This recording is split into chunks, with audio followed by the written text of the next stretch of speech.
Hi sophomores, I hope you had a good weekend.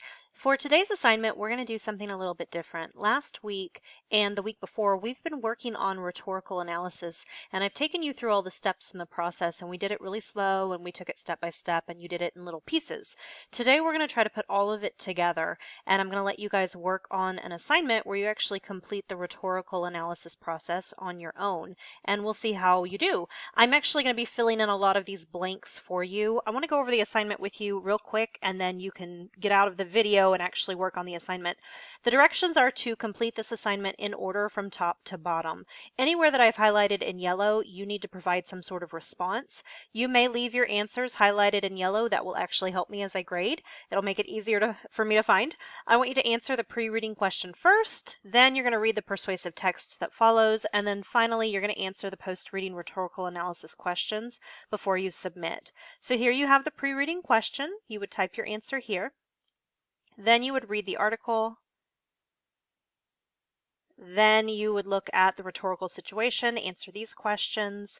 For the rhetorical devices, I've actually given you everything, but you'll need to read them, and then you're going to answer this question about the purpose of the rhetorical devices. Here for logical fallacies, again, I've given them to you, but I want you to think about what the effect of these logical fallacies ends up being on the reader. I have given you the counter argument. This particular persuasive text did not have any sort of concession, but I do want you to try to find the rebuttal and put it here.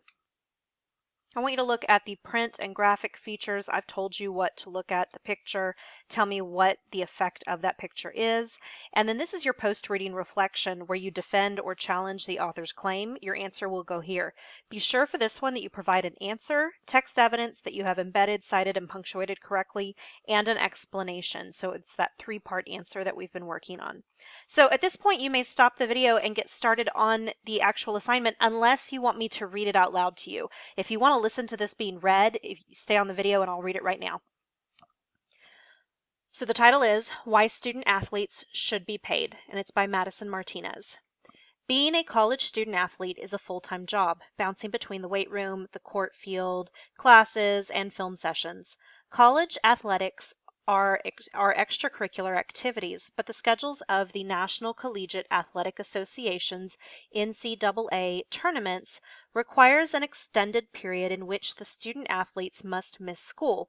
Not only do they miss class, but they are absent for nationally televised games that make a lot of money and receive millions of viewers, according to Mark Edelman in his article 21 Reasons Why Student Athletes Are Employees and Should Be Allowed to Unionize. Since student athletes also bring in revenue for their team and college or university, especially in the championship games, those who debate in favor of paying them say these students could receive a small portion of the profits. Yes, pay would vary, just as the universities with the more successful teams receive more television time or money than those with less successful teams.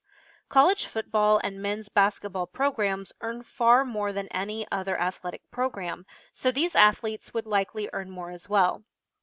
This may not be considered fair pay, but many of those who argue in support of paying college players point out that team popularity and consumers generally determine what is fair.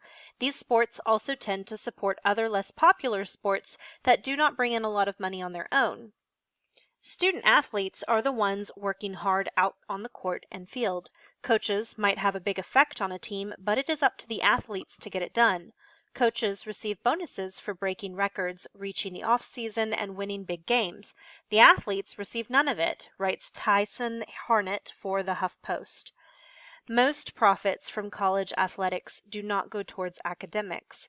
Instead, they go to the coaches, athletic directors, and some administrators, reports Edelman. Student athletes do not need to receive huge salaries like their coaches. Rather, they could still be paid a reasonable amount relative to how much the program makes.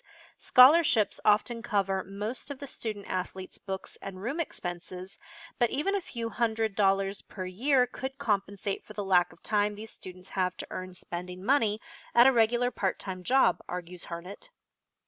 It's also important to note that college student athletes are not only a part of a sports team, they are part of the college or university's advertising team. For example, The Floody effect is used to describe a surge in college admission following a big sports win. It's named for Boston College quarterback Doug Flutie or Floody, I'm not sure. He won the Heisman Trophy in 1984, and the college admissions rose significantly in subsequent years, though the extent of Floody's impact has been largely refuted by BC officials since then. Still, colleges and universities use their athletic success to promote their school and entice potential applicants. Student athletes would be paid for this and all the additional benefits they provide for their schools. And then what you have is a picture of a stadium that is packed. No one's wearing masks. How funny. And then, of course, the college football team that's on the field. And so it's obviously a game. It's at night. You can see the lights in the background. And the caption here says, "A timeout of the regular season college football game between the University of Michigan at the University of Iowa." Okay. And so now you can go ahead and get started on your assignment and let me know if you have any questions. Bye.